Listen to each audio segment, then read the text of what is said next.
બધા મિત્રોને મારા પ્રણામ। તો આજે આપણે ફરીવાર રેશન કાર્ડમાં આધાર નંબર લિંક કરવા વિશે વિડીયો લઈ અને આવી ગયા છે। તો પેલા વિડીયોમાં પણ ઘણા મિત્રોની કમેન્ટ હતી કે રેશન કાર્ડમાં આધાર કાર્ડ જ્યારે આપણે લિંક કરીએ ત્યારે એક એરર આવી જાય છે કે this Aadhaar number is already seeded, એ રીતની એરર આવી જાય છે। તો એનું પણ આપણે આમાં સોલ્યુશન જાણશું કે એમાં કઈ કારણથી એરર આવે છે, એ પણ તમને આ વિડીયોની અંદર બતાવીશ। સૌથી પહેલા તો તમને આ જે ફોટો દેખાય છે એમાં જોઈ લેજો કે કેનામાં આધાર લિંક છે અને કેનામાં નથી। જે ગ્રીન કલરની પટ્ટી બનાવી છે એમાં ઓલરેડી આધાર કાર્ડ લિંક હોય, બરોબર। તો એમાં આપણે લિંક કરવું નથી પડતું, ડાયરેક્ટ કેવાયસી કરવાની હોય છે। અને જે રેડ કલરમાં છે એ બધા નામ ઉપર એમનો આધાર પહેલેથી લિંક નથી।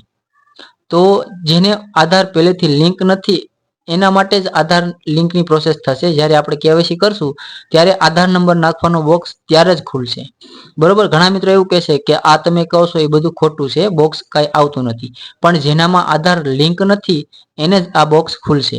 અને જે ગ્રીન પટ્ટીમાં તમને દેખાય છે કે છેલ્લા 4 આંકડા આધારના દેખાતા હોય એમાં બોક્સ ખુલશે નહીં। અને જો આધાર નંબર ખોટો હશે તો પણ એનું કેવાયસી નહીં થાય, બરોબર। તો એના માટે તમારે મામલતદાર ઓફિસે જવું પડશે, એ પણ મેં તમને પહેલા જ કીધું હતું। સૌથી પહેલા મિત્રો જો તમે ચેનલમાં નવા આવ્યા હોય તો ચેનલને સબસ્ક્રાઇબ કરજો, સાથે બેલ આઇકન છે એને પણ પ્રેસ કરી લેજો। અને સાથે જ હું WhatsApp ચેનલની લિંક નીચે ડિસ્ક્રિપ્શનમાં આપી દઈશ, ત્યાં જઈ અને લિંકને ક્લિક કરી અને WhatsApp ચેનલ છે એને ફોલો કરી લેજો, બરોબર। જેનાથી તમને આવનારી સરકારી યોજના વિશે માહિતી મળતી રહેશે અને સાથે નવા વિડીયો બનાવું એ પણ તમને જોવા અને શીખવા મળશે। તો મિત્રો આપણે ફરીવાર એકવાર રેશનમાં આધાર નંબર લિંક કરવાની પ્રોસેસને જાણી લઈએ। એના માટે આપણે ફરીથી માય રેશન એપ્લિકેશન લોગિન કરી લેશું।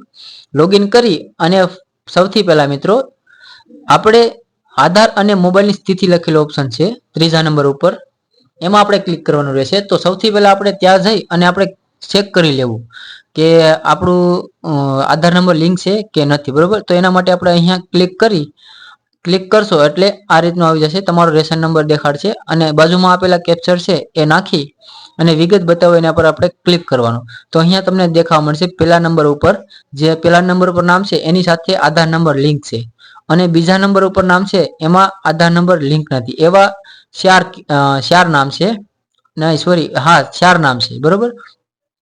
તો તમે પણ ધ્યાનથી જોઈ લો, બીજા નંબર ઉપર પેલા નંબર ઉપર એનો આધાર નંબર ઓલરેડી લિંક છે।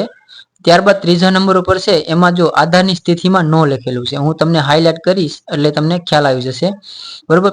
ત્યારબાદ ચોથા નંબર ઉપર એમાં પણ આધારની સ્થિતિમાં નો લખેલું છે। એ રીતના 5મા નંબર અને 6ઠ્ઠા નંબર અને 7મા નંબર બધીમાં નો લખેલું છે, બરોબર। તો આ 5 જણાનું આધાર લિંક નથી, તો એને આપણે અત્યારે કરવાનું છે, બરોબર। જો આધાર નંબર લિંક હશે અને ખોટો હશે, છેલ્લા 4 આંકડા એના આધાર સાથે મેચ નહીં થતા હોય તો એ રેશન કાર્ડની એપ્લિકેશનમાં એ સુધારો નહીં થાય, બરોબર। એના માટે તમારે ફરજિયાત મામલતદારે જવું પડશે અને આધાર નંબર ચેન્જ કરાવવો પડશે। તો આ આપણે પેલામાં આધાર અને મોબાઈલની સ્થિતિ ચેક કરી લેવી। ત્યારબાદ આપણે ફરી બેક થઈ પાછા આવી જશું અને આધાર ઈ કેવાયસી ઉપર આપણે ક્લિક કરશું। આધાર ઈ કેવાયસી ઉપર ક્લિક કરી અહીંયા ટીક કરી અને કાર્ડની વિગતો આપણે ચેક કરવાની છે, જે રીતના પ્રોસેસ આવે છે એ રીતના જ છે। ત્યારબાદ અહીંયા પણ તમને જોવા મળી જશે પેલા નંબર ઉપર બીજા નંબર ઉપર આધાર ઓલરેડી લિંક છે અને ત્રીજું ચોથું 5મું 6ઠ્ઠું અને 7મું એમાં આધાર નંબરમાં નો લખેલું છે, એમાં તમે વાંચી શકતા હશો, બરોબર। જો તમારો આધાર નંબર લિંક બતાવે છે અને છેલ્લા 4 આંકડા મેચ નથી થતા તો તમારે મામલતદાર ઓફિસે તો જવું જ પડશે, ત્યાં જઈ અને પછી પ્રોસેસ થશે, બરોબર। તો આપણે પહેલા આમાં ચેક કરી લઈએ કે જેમનું આધાર લિંક છે એમનામાં આધાર નંબર નાખવાનો બોક્સ ખુલે છે કે નથી ખુલતો, બરોબર। તો એને આપણે પહેલા સિલેક્ટ કરવાનું, સિલેક્ટ કરશું એટલે જો સિલેક્ટ કરી લીધું તો પણ એનું આધાર નંબર લિંક છે એટલે કે આધાર નંબર નાખવાનું બોક્સ નથી ખુલ્યું, બરોબર। તો આપણે એ રીતના હવે બીજા સભ્યને પસંદ કરીએ જેનું આધાર નંબર લિંક નથી। તો જુઓ જેનો આધાર નંબર લિંક નથી એને આપણે ક્લિક કર્યું ત્યારે જ આ બોક્સ ખુલ્યું। તો ઘણા મિત્રો કમેન્ટ આવે છે કે આ તમે ખોટો વિડીયો બનાવો છો, બરોબર। તો આ વિડીયો પૂરો જોઈ લેવો કે આધાર નંબર નાખવાનું બોક્સ ખુલે છે, બરોબર। તો અહીંયા આપણે એમનો આધાર નંબર નાખવાનો રહેશે, જેનું આપણે લિંક કરવાનું છે ને એનો આધાર નંબર આ બોક્સમાં નાખવાનો રહેશે, બરોબર।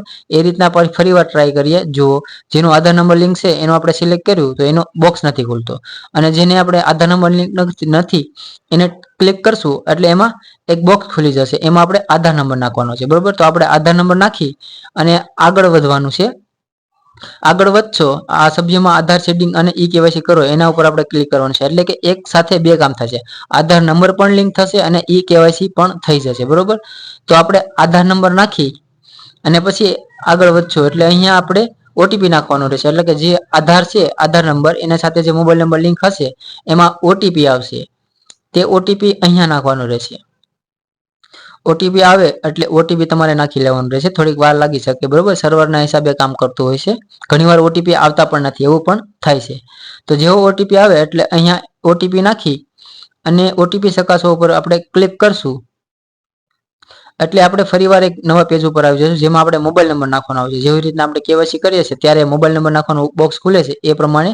તો અહીંયા આપણે એનો મોબાઈલ નંબર નાખવાનો છે. જો મોબાઈલ નંબર નાખતા પહેલા જો સેલ્ફ એટલે પોતાનું હોય તો આપણે સેલ્ફ રાખવાનું, અને જો કોઈ બાળકનું હોય તો માતા પિતા સિલેક્ટ કરી લેવું બીજા ઓપ્શનમાં, બરોબર. ત્યારબાદ એનો મોબાઈલ નંબર નાખી દેવાનો.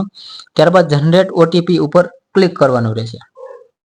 ક્લિક કરશો એટલે જે મોબાઈલ નંબર તમને નાખ્યા છે ને એના ઉપર ઓટીપી જશે. એ ઓટીપી અહીંયા નાખવાનો રહેશે. ઓટીપી આવે એટલે તમારે એન્ટર કરી લેવાનો રહેશે. ઓટીપી એન્ટર કરી અને પછી આપણે આગળની કેવાયસી જે રીતના કરીએ છીએ એ રીતની જ પ્રોસેસ આવશે. ત્યારબાદ વેરીફાઈ ઓટીપી ઉપર ક્લિક કરશો એટલે ફેસ આરડી એપ્લિકેશન ઓપન થઈ જશે અને આપણે ચહેરો લેવાનો રહેશે, ફેસ કેપ્ચર કરવાનું છે. તો ફેસ આપણે સર્કલમાં ગ્રીન લાઇટ થઈ જાય ત્યારબાદ એને આંખોને પટપટાવવાની રહેશે. આંખો બ્લિંક કરશે, આંખો પટપટાવશે એટલે આપણે કેવાયસી કેપ્ચર થઈ જશે. આધારની ડિટેલ તમને પછી જોવા મળી જશે. જેવી આધારની ડિટેલ હશે એ આધારની ડિટેલ ઉપર આવી જશે, ફોટો પણ આવી જશે અને નીચે આ રેશન કાર્ડની ડિટેલ આવી જશે. બંનેમાં જોઈ લેવાનું નામ મેચિંગ થાય છે ને, થોડું ઘણું નામ મિસમેચ હશે તો હાલશે, પણ આખું નામ જ અલગ હશે તો નહીં હાલે, બરોબર. ત્યારબાદ અહીંયા નીચે આપણે આવી જવાનું રહેશે. તો પેલા હરખી તમારે ડિટેલ ચેક કરી લેવી. ઘણા કેસોમાં આ રિજેક્શન આવી જાય છે, જેવું કે કોઈ નામ આખું અલગ પડી જતું હોય તો આપણે કેવાયસી નહીં કરવાની, બરોબર. ત્યારબાદ અહીંયા ટિક કરીને મંજૂરી માટે વિગતો મોકલો એના ઉપર આપણે ક્લિક કરી દેવાનું. એટલે અપ્રુવલ 2 થી 3 દિવસમાં આવી જાય. હવે તો લગભગ 1 દિવસની અંદર આવી જાય છે, બરોબર. અને ઘણા મિત્ર એવું કહે છે કે આનું અપ્રુવલ નથી આવતું, તો આનું અપ્રુવલ તો આવી જાય છે પણ આ એપ્લિકેશનમાં અપડેટ નથી થતું, એટલે ઈ કેવાયસી સ્ટેટસમાં તમને નો એવી રીતના જ બતાવશે, બરોબર. તો અપ્રુવલ તો આવી જાય છે, એના માટે તમારે મૂંઝાવાની જરૂર નથી. અને ફરીવાર એકવાર કહી દઉં કે જો તમારો આધાર નંબર ખોટો હોય તો કેવાયસી તમારું નહીં થાય. તમારે આથી એપ્લિકેશનમાં આધાર નંબર સુધરશે પણ નહીં જો ખોટો હશે તો. એના માટે તમારે ફરજિયાત મામલતદારે જઈ અને આધાર નંબરમાં સુધારો કરાવવો પડશે, બરોબર. તમે આ એપ્લિકેશનમાં ગમે એટલી કોશિશ કરશો, આધાર અનલિંક કરવાની કોશિશ કરશો ને તો પણ નહીં થાય.